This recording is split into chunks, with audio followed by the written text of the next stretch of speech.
for recording purposes. So, thank you so much for spending Sunday morning with us. So, this talk is divided into two parts, and first part is overview, and then second part is hands-on with installation and usage of the product itself.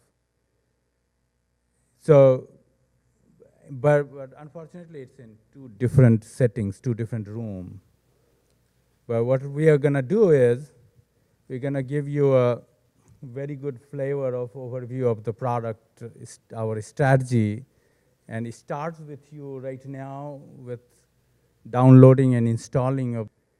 But essentially, this session is about two things. One is how IBM is luring the developers to their enterprise products in a very elegant, intuitive way, which means if you notice that typical commercial heavyweight products from IBM, Oracle, Microsoft, it took hours and hours to procure, install, configure, and use. So before you could go to the first productive use, it would have been days and weeks and so forth.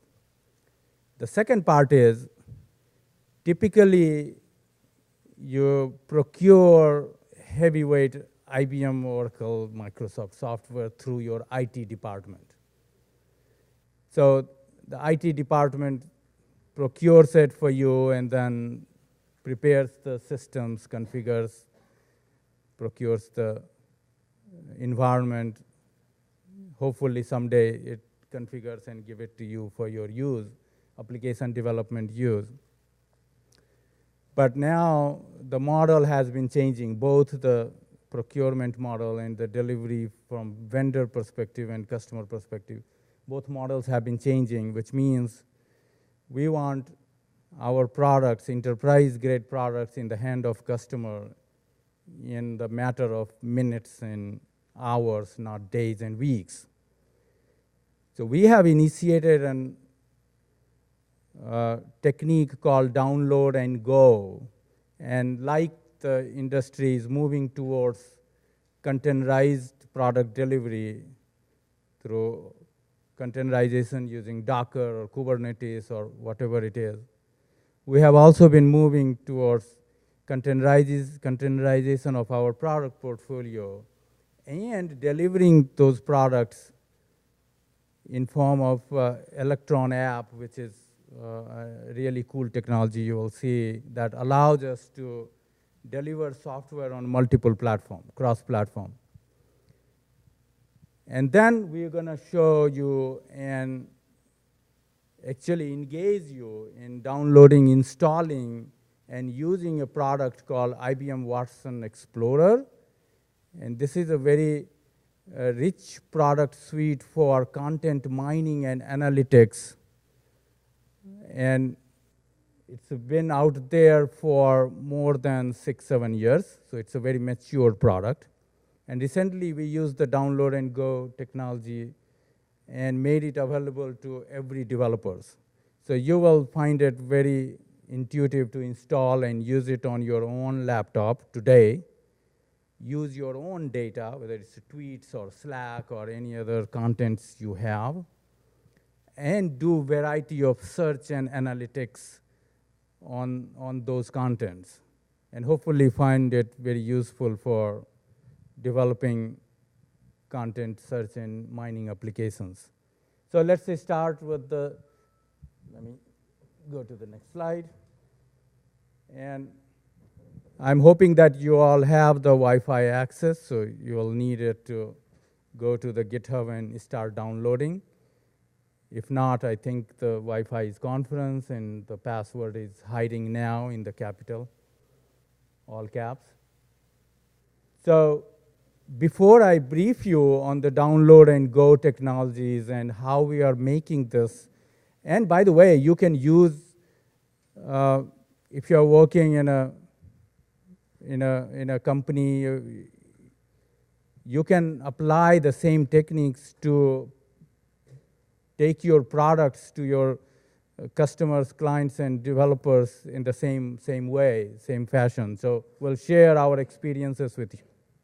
It's a pretty good, cool way to get your heavy software, full stack software in the hand of developers in a very intuitive way. So I urge you to just look for IBM Works or go to this URL on GitHub.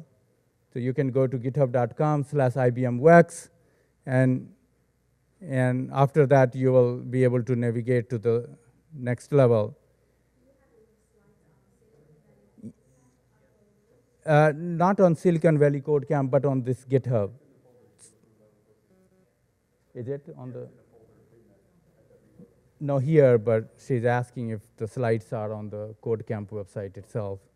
Not yet, but this is a very easy URL to go. github.com/IBM-Works. That's all you need to go. Rest you can navigate through. So when you go there, there is a app for both Mac and Windows platform. It's a 50 to 50 megabyte file. And if you download that file from that tech preview V12 CE folder and initiate the install, then it will start doing Docker pull of the container images, and then we'll talk about this session. So I want you to initiate this, so code is pulling the Docker pull in the background and preparing you for the next session. Yes? Right, the IBM-Works.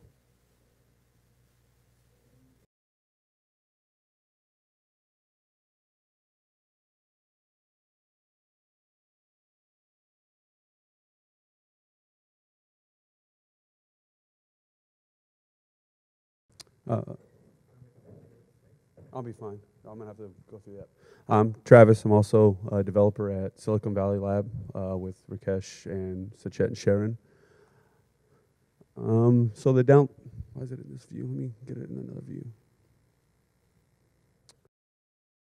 Okay, so the download and go general flow for all the applications that we've supported now is the first page is like a user terms, just so the user knows the actual terms of the application that's containerized within, or not within, but containerized for our application. If they accept it, they move on.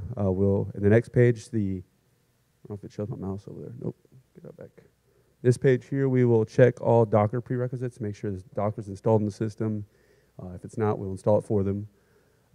We check to see if the Docker daemon is running. If it's not, we'll start the Docker daemon. And then we move on to the next page where we ensure that the memory and CPU settings are set right in Docker for the specific application. In our case, Watson Explorer uses 4 gigs and 4 CPU cores. Once those settings are met, the user's allowed to move on to the next page, which is our install page, where it'll do the Docker pull command. And as soon as the Docker pull command finishes, we'll run the Docker run command, start the container, and make sure the container started right before we allow the user to move forward. And this page is probably where most of you are still at if you're running the application. Depending on the internet, it can take anywhere from 5 minutes to an hour. It really depends on your speed. And then on our landing page, this is where we allow the user to, we give them various options in the top right with where's my mouse go? Right here, there's more info, which I'll show you in the application. Gives them the option to uninstall the application, to mount new volumes for data to be consumed within Watson Explorer, and to unmount volumes that you don't wish to use anymore. We also have links to GitHub, the IBM Knowledge Center, and the community, the IBM community. And then we give the user 2 options to launch the application. One being for Watson Explorer, the admin console, where you can add data sets, you can add collections. And then the other one is the miner, where you actually go through and you analyze the data, figure trends out within the data, and things that are more on the data analytics side. And that's where this takes you. If I can add just one thing, is that I don't think it's working. Okay. You want to take your user from start to finish in less than 5 clicks. And that's what we are trying to show you, that the application, installation of your application, that's the dark background page that shows up here, the first one. And if you notice that in 5 or less clicks, Oh, it takes you oops. to the full-fledged product for productive use case. And every product, traditionally it installs empty. And what we have done is to configure and load the sample data sets, the sample use cases for you to explore and get to the first productive use case in less than 10 to 15 minutes. So you will see and experience very soon. Oh, next slide. Yeah, so here I wanted to now set the stage for this product itself, Watson Explorer, content mining and text analytics applications. And probably if you know the domain, you may be familiar with all the use cases for content mining and analytics, but I just put together top 10 use cases that our clients and customers have been using. And I would highlight some of them that our large customers are using, including large, sorry? Oh, yes, sure. Sajid, see, raise your hand if you need help with installing the applications. We have 4 volunteers here. So risk management is the most prominent one that most of our clients in the automotive space uses, including Toyota and other companies. That, how do you manage the recalls of the parts and recalls of you have been hearing all the time, right? Toyota recalls or GM recalls, the airbag, brakes, and so analyzing the contents and knowing the risk in advance is what business can do to protect their business and improve the client's relationship. And you'll see some use cases in our product, and it comes with the sample data and sample use case, so you'll be able to walk through and do it yourself.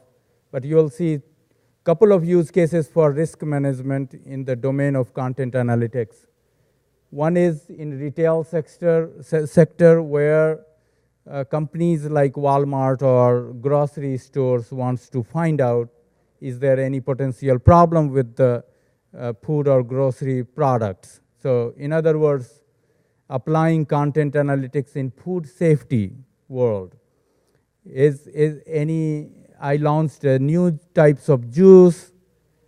What are people telling about it? Are people complaining about this juice product, or people complaining about the safety and reliability of that particular bar or something that we just introduced? And then other examples we have on car early warning system, which means if there is a potential problem with the brake in a particular car model, does it relate with the weather? Does it relate with particular environmental conditions? So you will be able to relate the environmental conditions with the braking system, for an example, and provide an early warning for your consumers and for your business. So we'll see that. Knowledge management is another area where content analytics is prominently being used. And I'll just give you an example that every product, whether it's a software product or hardware product, take an example of a gaming device, PlayStation. Every product has 1,000 pages user guide manuals, okay? And PlayStation has a different demographic user using different way. So a teenager would use it for playing games. You as a parent might be using it just to play DVD or Blu-ray for movies. So I'm just trying to highlight the different usage demography for a product that might wants to refer user guide and manual, not the 1,000 pages, but very specific 100 pages. Take another example everybody uses Linux and Unix, but everybody might be using Linux and Unix for their own use.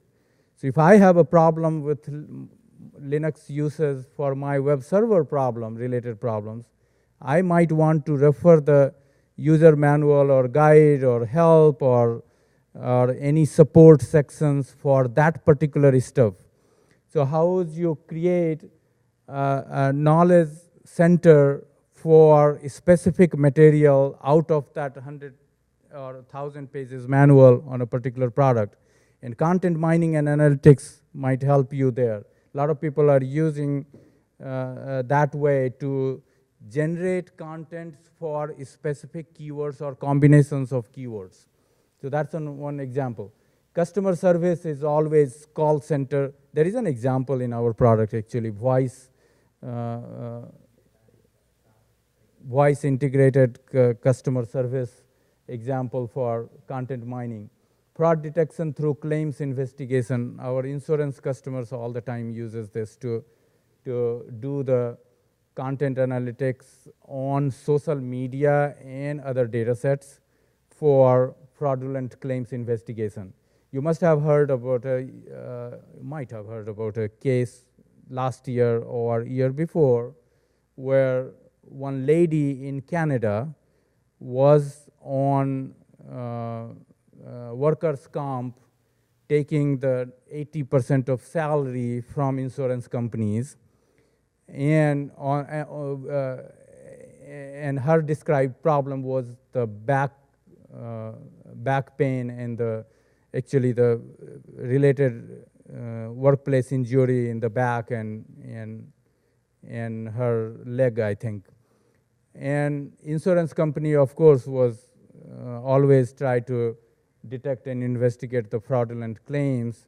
And they found out that that lady was doing the parasailing and bungee jumping in Hawaii.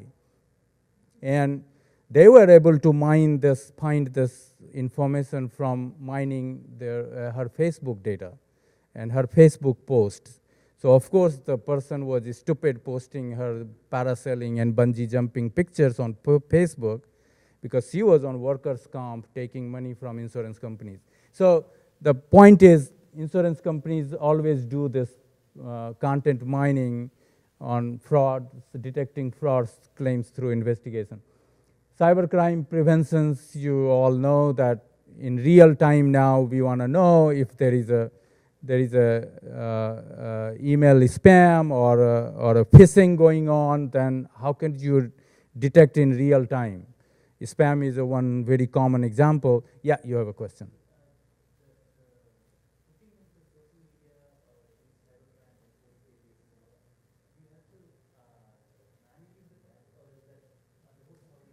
Hooks is already there. Very good question. So you will notice and you will use it actually. You can set up the crawler for ingesting the contents from social media or any other places. Okay, we'll demonstrate both use cases. One is to set up your crawler, set up your crawl space, set up your crawler, create a collection, create a data set, and start mining it.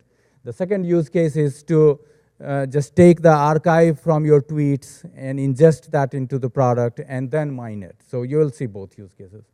So I'm not going to spend too much time on all of these, but you get the idea. You can do social media analysis, you can do spam filtering, you can do different types of business intelligence queries.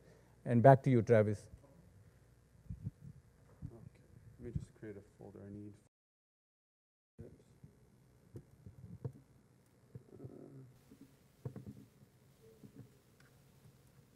You might want to go to the product itself so you can see it. There we go. Okay. So the application, I'm going to go through a general run through of the application. Let me show you the slide we have of it. Yes.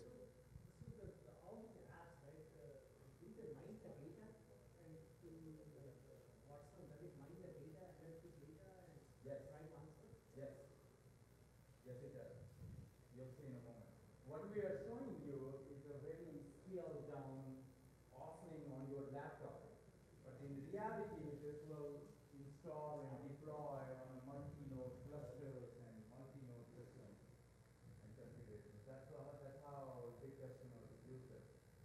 here, it's a very good preview on your laptop, so you can see the evaluation capability. So the preview version that is already capable of connecting to Facebook and wherever else you get that information from social media. Yeah, yeah. This one is capable of connecting to Twitter and Slack. Yeah. Go ahead. Okay, so the first page, we have a general license agreement. Make sure the user is aware of our terms and conditions. You click the link, they can read it. We have multiple languages that are supported. Let me go back to the application. If the user agrees, why is it not escape? Let's get out of there. The user agrees, they have to click the checkbox for the continue button will be enabled. Move forward. Here we make sure that the Docker settings are met, or not Docker settings, but the Docker prerequisites are met. I already have Docker installed and my Docker's running, so the application doesn't have to do anything. But this select folders button here is how a user would, pass a volume to the Docker container for it to be able to ingest data from your local machine, which I need to do for Sharon's presentation. So I'll go ahead and mount the folder that the data he's going to use is stored in, and that's in my downloads, and it's the folder I just created. The data within the folder has to be homogeneous, though. It has to be the same type of data for the crawler to work properly. That's why I put it in a folder by itself for now. And I'm just going to name it minor. Add it to the list for mount points to be added when we do the Docker run command. Once you have whatever folders, you can add as many as you want. Once you've added all the ones you want, you click continue. It'll do the Docker pull. I already have the image on my system, so it jumps to 100% right away. And now it's started running the Docker container, and it's mounted the data point I selected in the previous screen to the Docker container. And then from here, this is where you have multiple ways to launch the application, but I'll show you the more info first. We have a few links here just for user user knowledge. Here's the knowledge center, or this is the community with FAQ questions. We have the knowledge center, which I believe is pretty similar to that. Oh, it's got system requirements and things like that. Okay.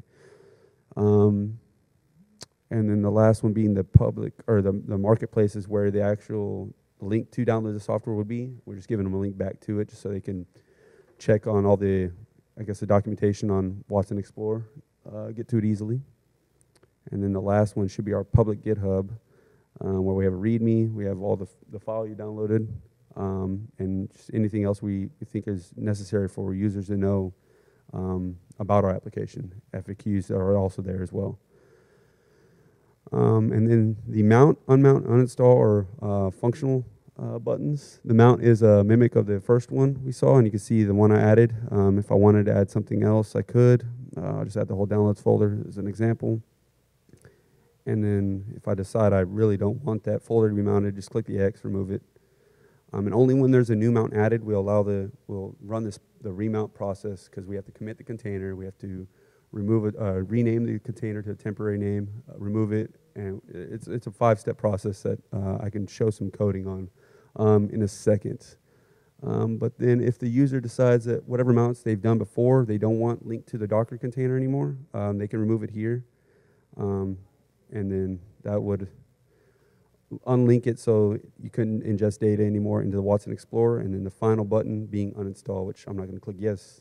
But this will remove the Docker container, the Docker image, and the Docker volumes that are mounted to it. And in terms of portability, I could show you some of our automation code we've done. This is for just one simple example is downloading Docker for download Docker app for different systems. So when the app starts, we determine the OS. We have 3 filters for now: Mac, Windows, which is Windows 10 Enterprise, Education, and Professional, because that uses Docker Native, and then we have Windows No HV, which is the system that uses Docker Toolbox, or the OSs that are supported by Docker Toolbox. And each one, so most of our Docker-related commands have these if-else blocks, just because there's specific steps to do for each of them, depending on the OS. For Mac, example, to make it easy on the user, they don't have to open the DMG and drag and click. We actually have a Docker tar file on one of our servers that we download from, so we can untar it and just move the application to the applications folder for them. so they don't have to do the whole DMG drag click screen. And here we automate the download, untar, and moving of the application to the applications folder. And on Windows, we just run MSI exec after we download with PowerShell. And that's pretty much it for that part. It's pretty simple. The user wants to go to launch admin console. This is where you add data sets. You add, certificate. We're still in the process of getting this certified for them. Login here is admin, as the previous page showed. And this is where you go to add data sets and collections to be mined, where the data can actually be analyzed. And then we also have another link here, the content miner. This is for the data analyst portfolio or user profile. This is where whatever data collections whatever data sets the admin had added, you can create a collection with those data sets. Hi everyone, my name is Sharan. I work with Travis, Rakesh, and Sachet for the same product. So everyone before me has explained very beautifully what our product does. So the app, I would after I present the way we do content mining and how we add data for the Watson Explorer to mine. After I explain that, I'll again briefly touch base with everything our app is able to do. So first, let me. I hope most of you have reached this place. Yeah, I hope so. Okay. Now, when we clicked on this, we came up to the miner and the admin folders. So the admin links. So these are the two links which we will be using for doing all our Watson Explorer related stuff. Let me briefly tell you what each of them do, and then I'll go in detail. So the collections is like the indexed, searched, and analyzed data. This is the end product. So we already have three data for which we have already analyzed, and the indexing has been done. So these data, as you can see, retail store VOC, market analysis, and car early quality warning. So these data has already been done so that people who use our app for the first time have something to work with. And also these give users, like when they want to start playing with their data, all these already mined content would give them a benchmark of what they have to do. Like obviously data analytics is an iterative process.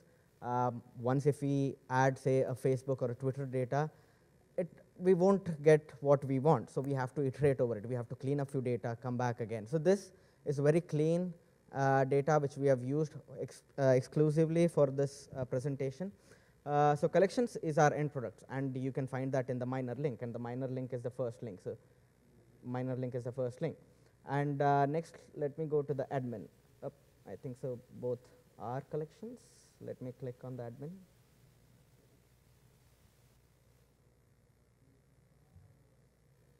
Okay, so as you can see, there are two things in admin you can do. One is add data.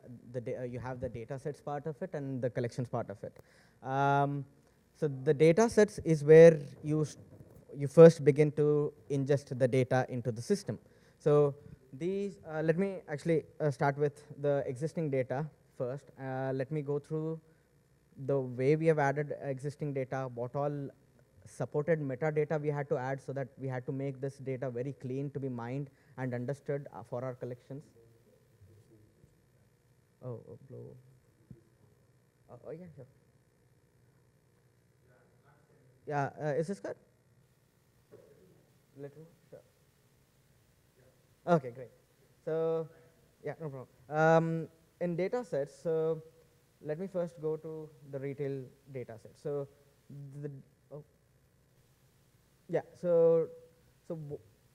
the data set, for every data set we add, we have different kinds of converter pipeline which we have. So these are the supported converter pipeline. So somebody asked me, oh, how will I be able to select the social media data? Either you can save your CSV. In that case, the CSV will kick in. Or if you have the JSON data for it, JSON converter would kick in. Or if you don't have any of those and you just want to mine it through the web, you can have the HTML converter as well. So, and if you want, you can create your own converter. That is obviously in the main product. We support it here if you know how to create your own converter files. There is an add button. But even without creating your own, there is an extensive library. You can see a HTML binary converter. Sure.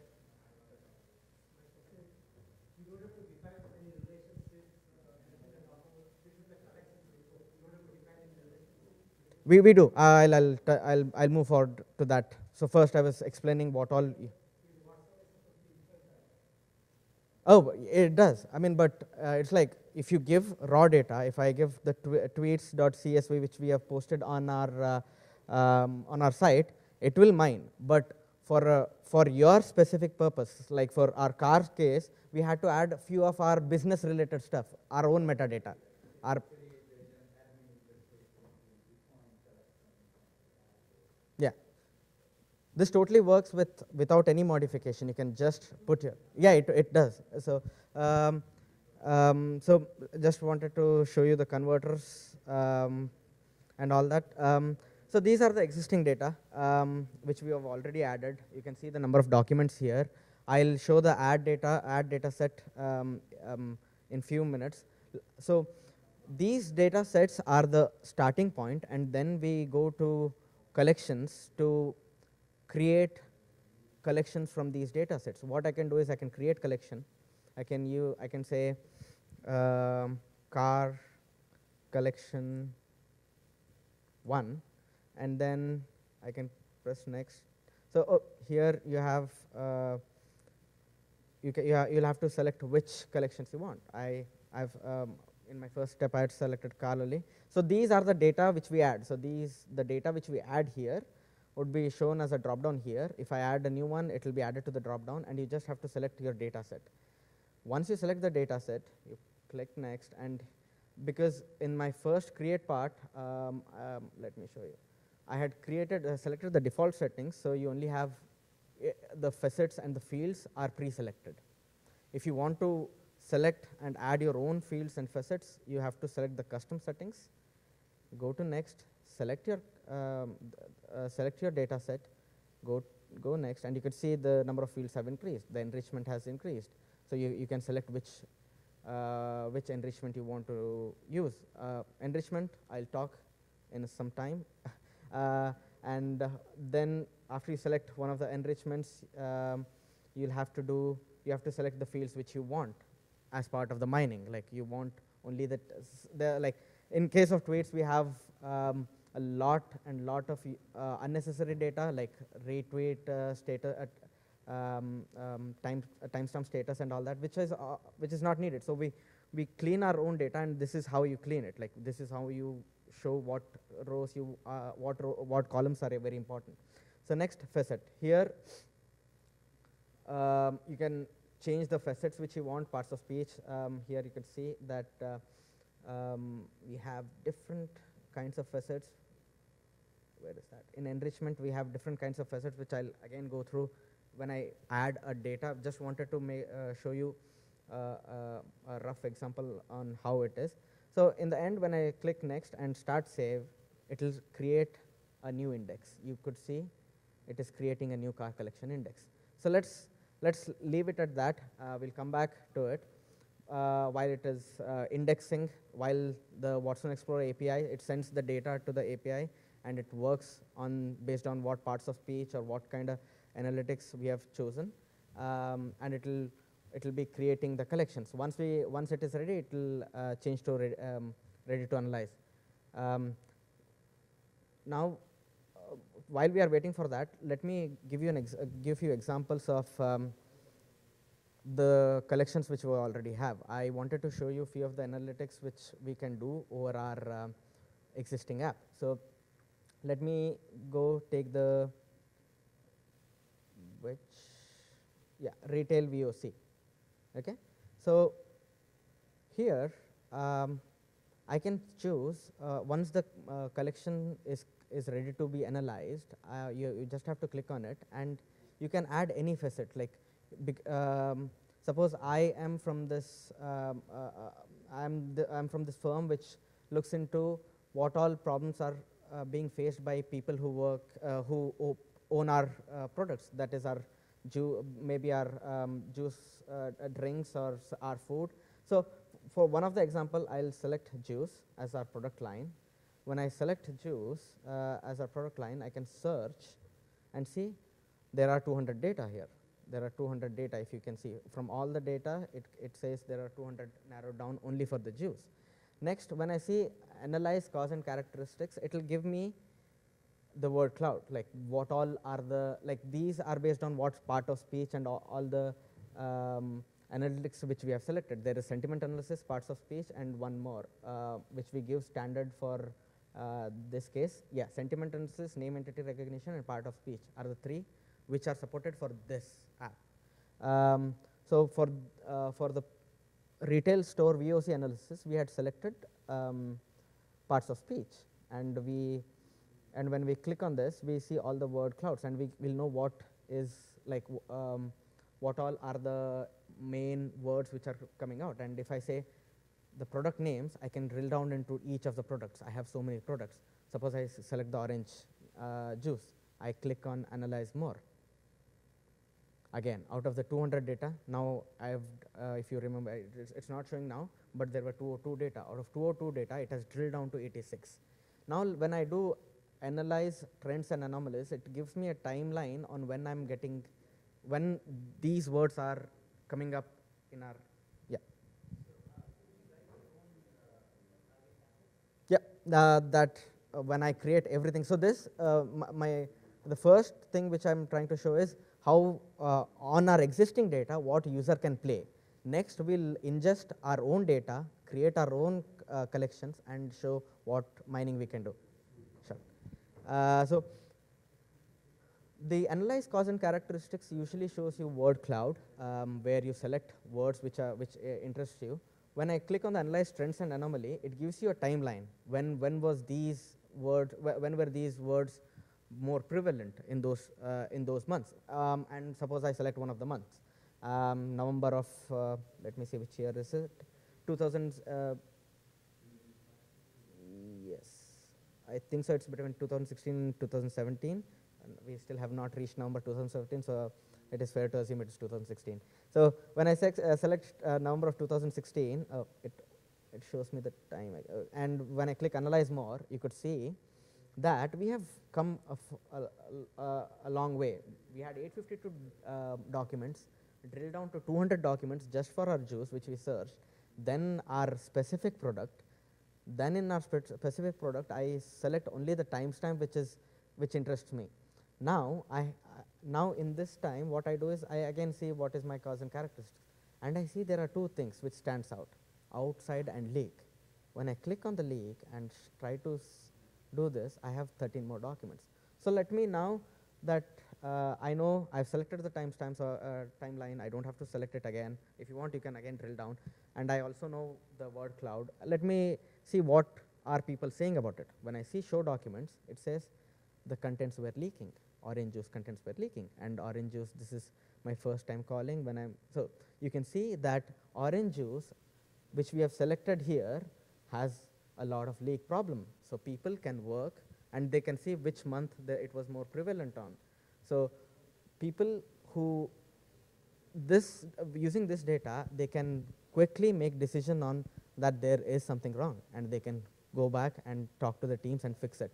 So in the same way, there are a lot of other, also I forgot to show you that we can save these analytics, share it, and reuse it. So saved analytics would be shown here. Let me show you one more example, and then we can see where you can see the analytics. So now let me see. Sure. Yeah. Okay. Yeah. I think so. Yeah. We covered the collections, like the existing collections which we have. You all can work on it bring up your own queries, write your own queries, and see what all you can analyze on it. In the next session, we'll show you how to add your own data, the one which we mounted. And there are two ways to add data. Once you add data, then you can create collections and analyze on your own data. So we'll do that in the next session. Thank you.